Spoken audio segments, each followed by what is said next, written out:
Demandez le programme avec Jean-Baptiste Urbain. Honneur à la chanson française pour commencer. Regardez. Que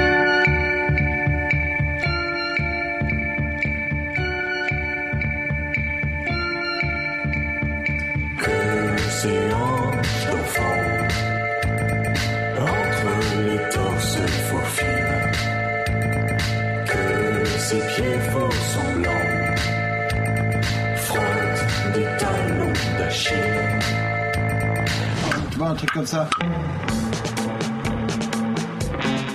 Alors, on aura reconnu pêle-mêle dans ce pot pourri William Scheller, Patricia Cass, Louis Chédid, j'en oublie encore sûrement.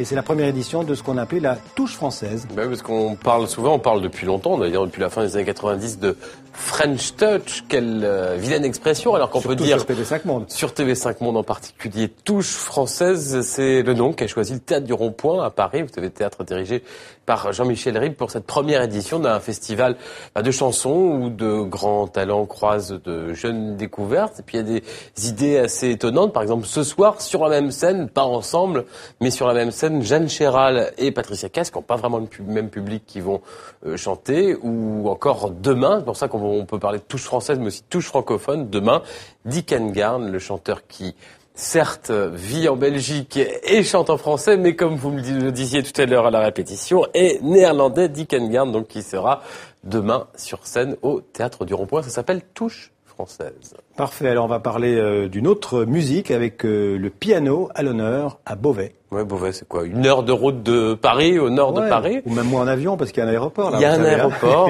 également. Ça s'appelle le Pianoscope. C'est la 10e édition. C'était dirigé par cette grande pianiste française qui est passée par l'école russe, Brigitte Engerer, et qui a disparu l'an dernier.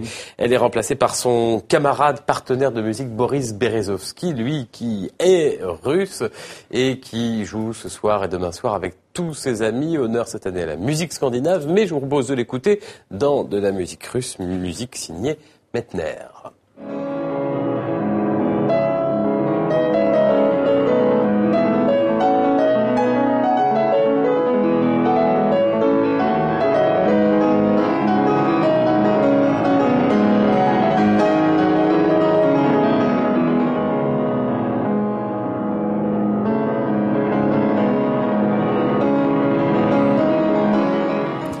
Alors on fait le trajet Beauvais-Paris et on va à la Pinacothèque. Et qu'est-ce qui se passe là? Une exposition sur le Kama Sutra. Oui, c'est Place de Madeleine, la Pinacothèque de Paris, avec ces expositions toujours assez fracassantes, retentissantes. Et là, en effet, le Kama Sutra.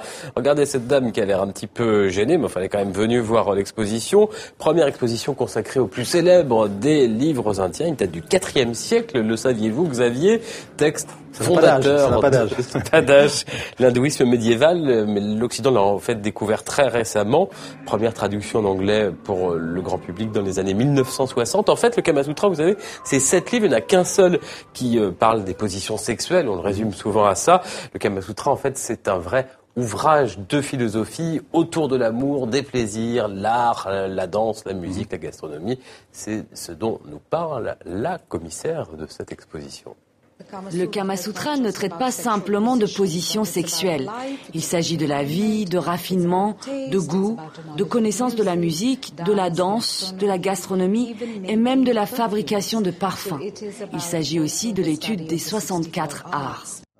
Voilà, l'exposition Kama Sutra, ça nous trouble un petit peu à la Pinacothèque de Paris, c'est jusqu'au 15 janvier. Et on part maintenant au musée Picasso qui va ouvrir au public aujourd'hui. Aujourd'hui, à midi, puis juste avant, quelques heures avant, un public un peu particulier, regardez, puisque c'était le président français François Hollande qui est arrivé. Il sort de sa voiture, il dit bonjour à la ministre de la Culture Fleur Pellerin, également la maire de Paris Anne Hidalgo, une visite privée en compagnie de la dame avec les lunettes rondes, c'est Anne Baldassari, c'est l'ex-directrice du musée. Ici, c'est la dame en jaune. La dame en jaune, c'est Maya, Picasso, la maman, la fille Picasso et la maman d'Olivier Picasso qui était sur ce plateau hier. C'est Anne Baldassari qui a signé cet accrochage inaugural. Cette fois, ça y est, place au public. Il risque d'y avoir beaucoup de monde. Alors, un conseil, c'est valable souvent pour les musées, c'est de réserver sur Internet. vite. Ou aller au mois de janvier, février, mars, on a tout le temps. Aussi, oui, Voilà. il y a du temps. Merci Jean-Baptiste, à demain.